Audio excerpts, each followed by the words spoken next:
Welcome to the deep dive. Today, we're tackling a big one. Unidentified aerial phenomena, UAPs. You probably still know them as UFOs. That's right. And look, we know you're curious about this stuff. It's confusing sometimes. Definitely. So our goal here is to explore it all, but, bring some clarity, hopefully cut through some of the noise. Absolutely.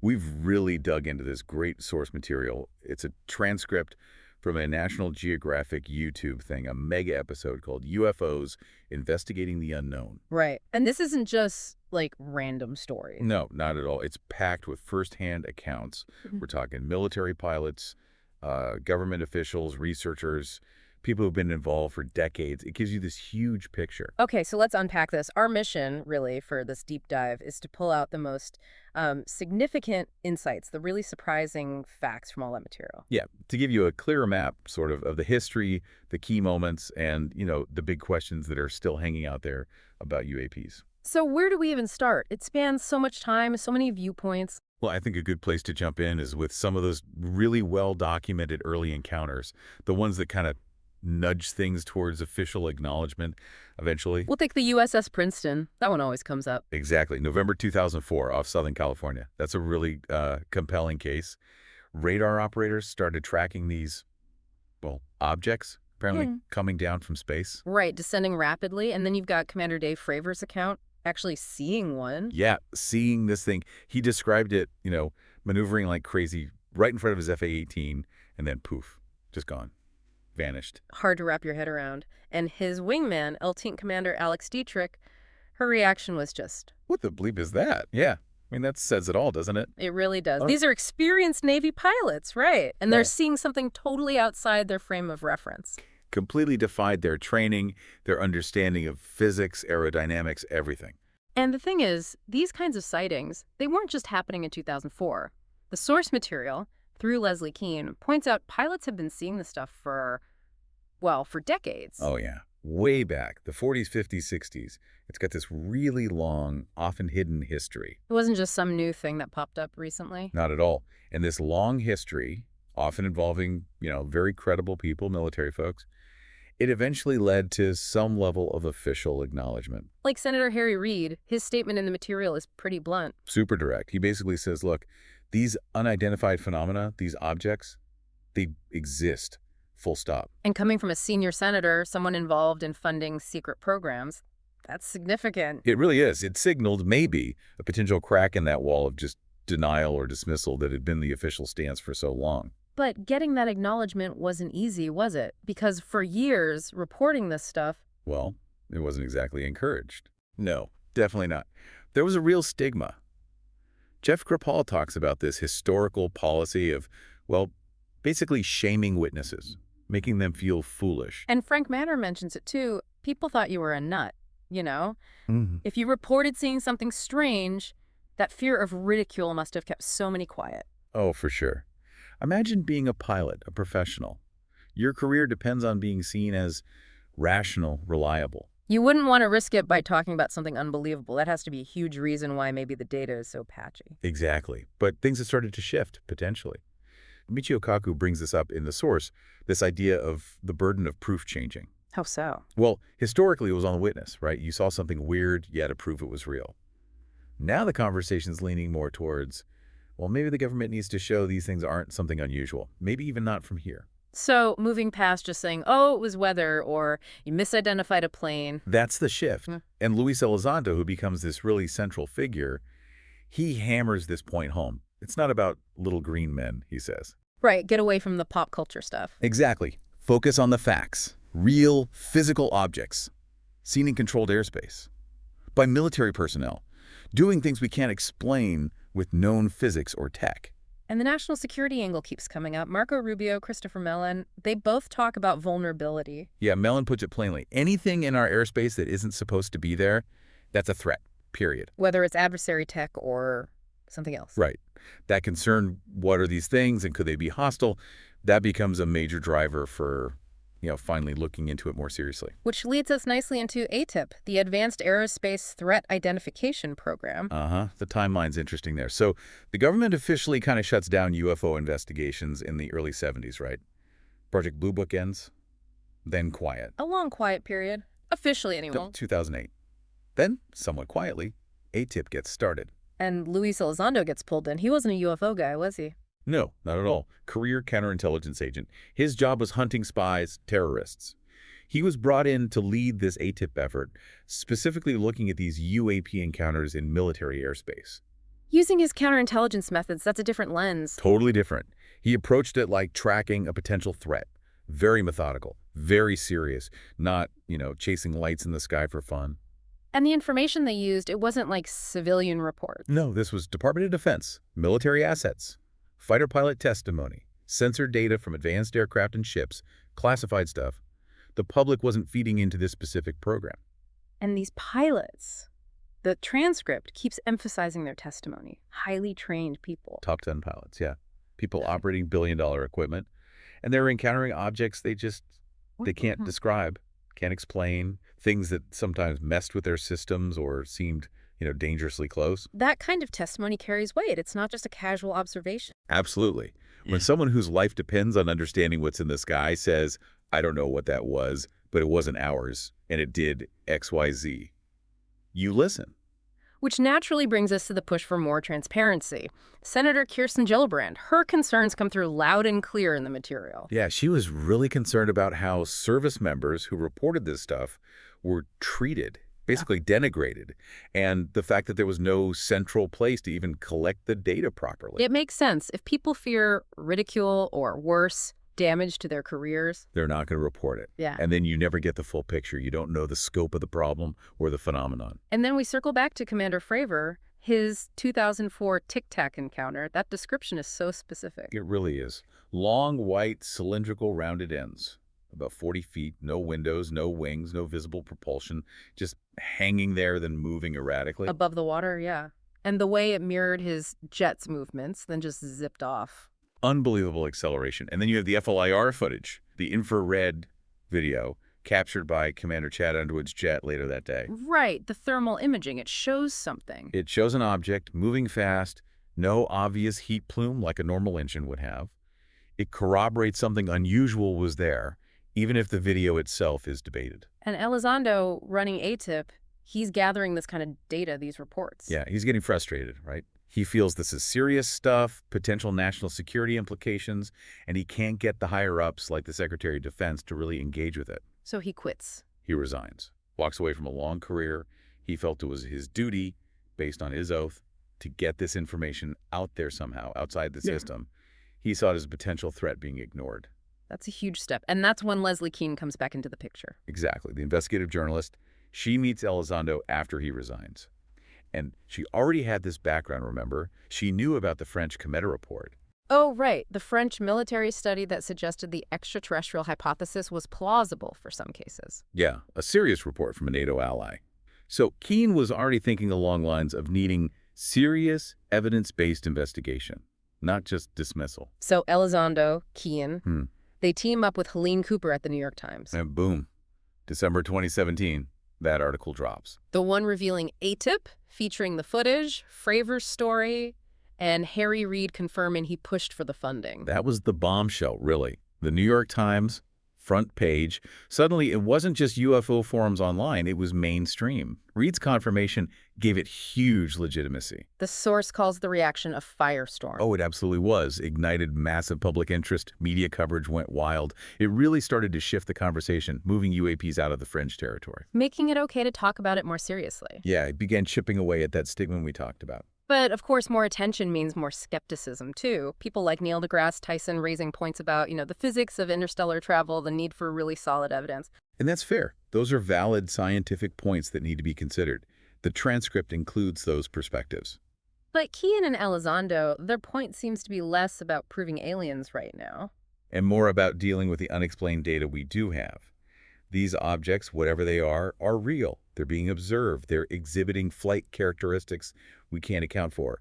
Let's study that. The phenomenon itself needs investigation, regardless of origin. Precisely. And that's where the call for real scientific study comes in. Derek Pitts emphasizes this. Anecdotes are interesting, but we need hard data, verifiable evidence. Right. And Commander Underwood mentioning possible radar jamming. That hints at advanced capabilities, making data collection even trickier. Definitely. If these things can spoof or jam our sensors, that's another layer of complexity. It suggests, potentially sophisticated technology involved. Okay, let's step back a bit. The source material also talks about the historical context, especially the Cold War. How did that affect things? Oh, massively. Mark Rodigier, Christopher Mellon, they explain this. In the Cold War, everything unexplained in the sky was potentially Soviet. A secret weapon, a spy plane. Exactly. So there was intense secrecy, fear of causing panic, fear of revealing our own radar capabilities, fear of misidentifying their tech as something weirder. It definitely colored how everything was handled. Lots of cover-ups, probably. And that's the era when the whole flying saucer thing really kicked off, right? Kenneth Arnold, 1947. Yeah, the pilot who saw those objects skipping like saucers on water, Yeah. that phrase stuck. And interestingly, even back then, you had General Twining writing that memo. Acknowledging internally that these reports seemed real. Yeah, basically saying this phenomenon reported by pilots is real. It's not visionary or fictitious. So even early on, behind the scenes, some military figures took it seriously. Which led to Project Blue Book, the big Air Force study of civilian reports. Right. They looked at thousands, over 12,000 reports. Their official conclusion was, most were explainable planes, weather balloons, natural stuff. But all of them? No. A significant chunk, several hundred cases, remained unidentified. Even J. Allen Hynek, their own scientific consultant, later admitted that. Okay, let's dive into some of those specific cases mentioned in the transcript. Some are really intriguing. Stephenville, Texas, 2008. That sounds like a big one. Yeah, mass sightings. Lots of people, including police officers, saw this huge, silent object with weird lights.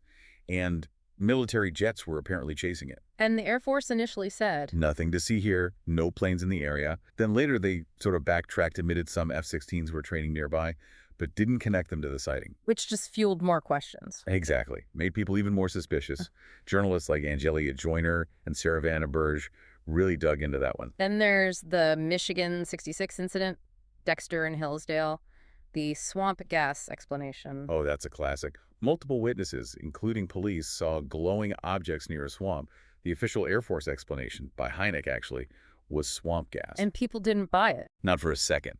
It caused a huge public outcry. People felt insulted, dismissed. It got so bad that Congressman Gerald Ford, later President Ford, demanded congressional hearings. Wow! Even back then, shows the level of public frustration. Definitely. It became kind of a symbol of dismissive official explanations. The transcript mentions the McMinnville, Oregon photos, too, from the Condon Report era. Right, those famous photos taken by a farmer.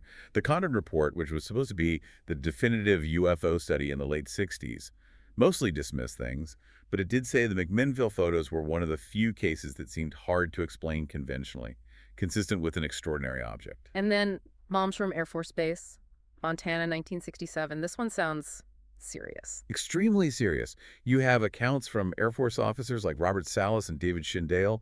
They claim UFOs appeared over their nuclear missile silos. ICBMs, Intercontinental Ballistic Missiles. Yeah, and while the UFOs were hovering, multiple missiles simultaneously went offline, became unlaunchable. That's terrifying, if true. Direct interference with nuclear weapons. Absolutely. And they say they were forced to sign secrecy oaths afterwards. The Boulder memo later hinted at continued Air Force interest in UFOs, potentially affecting national security, possibly referencing incidents like Malmstrom. Okay, moving forward in time. Japan Airlines Flight 1628 over Alaska in 1986. Another really compelling one. Experienced JAL Captain Torochi and his crew saw huge, lighted objects alongside their 747 for almost an hour. They reported it to air traffic control. And there was radar confirmation. Yes, both the plane's radar and ground radar picked up targets. But the FAA initially tried to downplay it, suggest it was maybe ice crystals or weather. But behind the scenes. John Callahan, an FAA division chief at the time, says there was a high-level meeting. He claims the CIA was involved, they looked at the data, and essentially told them to bury it, keep it secret. Again, that pattern of public dismissal, private concern. Seems like it.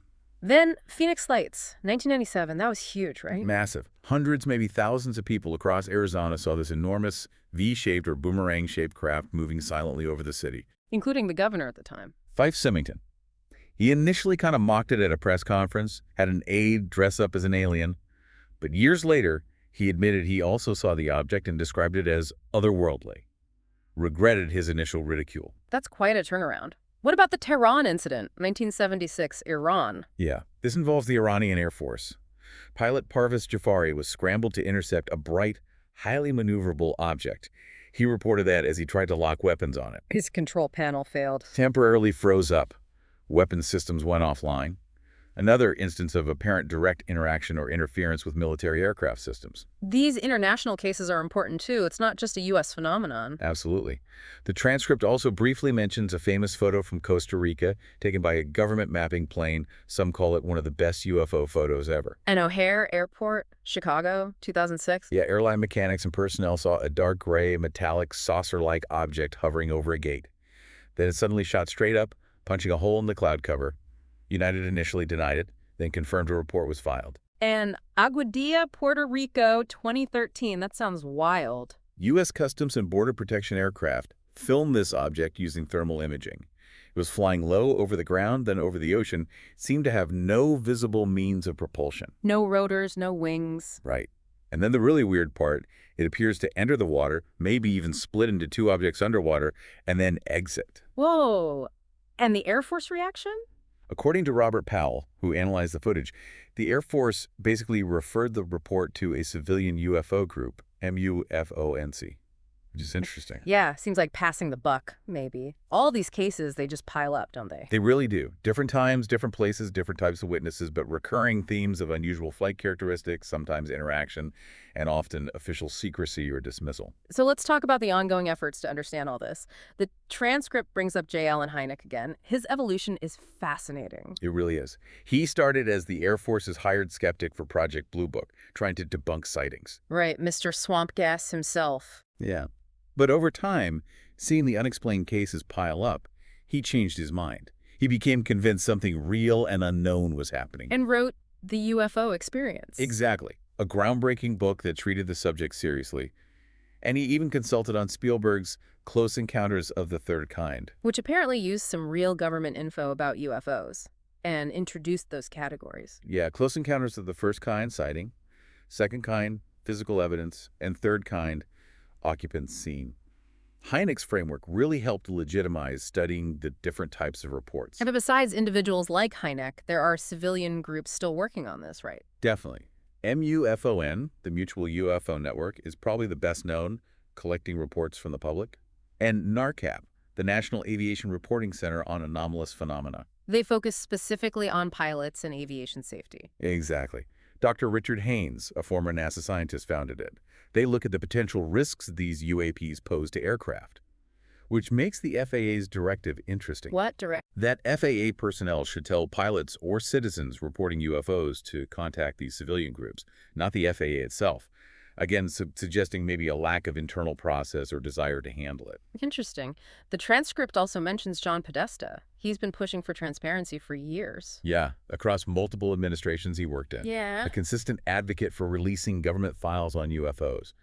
And Leslie Kean's work continued. Her book and that Washington press conference with credible witnesses. And more recently, we've heard from pilots like Ryan Graves talking about frequent sightings off the East Coast. Right. Navy pilots reporting objects, sometimes daily, in their training airspace, raising huge safety concerns near mid-air collisions and stuff like that. That really pushed the safety issue forward. Which all leads up to the recent congressional hearings on UAPs. A really big step. Right. Public hearings with testimony from top defense intelligence officials like Ronald Moultrie and Scott Bray. And a bipartisan push led by Senator Gillibrand and others to create a permanent UAP office within the government. Exactly. The All-Domain Anomaly Resolution Office, or AARO, to standardize collection and analysis of reports from across the military and intelligence community. It signals a much more formal, sustained effort. Though the transcript notes some frustration with those hearings, right? That maybe not much new information was actually shared. Yeah, there was definitely a sense from some observers that while the hearings were historically significant, the officials were still quite limited in what they could or would disclose publicly. Lots of classified details still held back. So progress, but maybe slow progress on the transparency front. Seems that way. But then you have independent efforts popping up too, like the Galileo Project. Led by Harvard astrophysicist Avi Loeb. Right. His approach is purely scientific setup, dedicated observatories with advanced sensors, collect data openly, analyze it rigorously, and be open to any explanation, including extraterrestrial technology. And the Director of National Intelligence, Avril Haines, even acknowledged extraterrestrial origin as one possibility. She did, carefully worded, but she didn't dismiss it, which is notable. Coming from the DNI, there seems to be this growing bipartisan interest, people like Rep. Andre Carson, Sen. Marco Rubio, wanting answers. And finally, there's the mention of studying actual materials. Gary Nolan at Stanford. Yeah, analyzing alleged fragments or materials recovered from reported UAP sites or encounters, trying to see if they have unusual isotopic ratios or properties not found in known terrestrial materials. That could be, potential physical evidence. Wow, okay. So pulling this all together for you listening, what this deep dive really shows is, well, UAPs aren't new, not by a long shot. No. Credible people have been observing them for decades. Military, pilots, civilians, and they raise real unresolved questions about national security, definitely, about aviation safety, and just about our basic understanding of the universe. And that stigma, that fear of ridicule we talked about, seems to be slowly lifting. Slowly, yeah, which means more reporting, more official attention, more scientific interest. But still, huge mysteries remain about what these things actually are and where they come from. So hopefully you've now got a much stronger foundation to navigate this topic. You've got the history, the key events, the different perspectives, all drawn from these accounts and investigations. Right, so think about it. With all these documented encounters, this ongoing research, this government interest, what do you think are the most important questions we still need to answer about UAPs? And maybe more profoundly, what could the answers, whatever they turn out to be, mean for us, for humanity's future? Yeah, it's definitely something that encourages you to keep digging, keep thinking critically. There's still so much we don't know.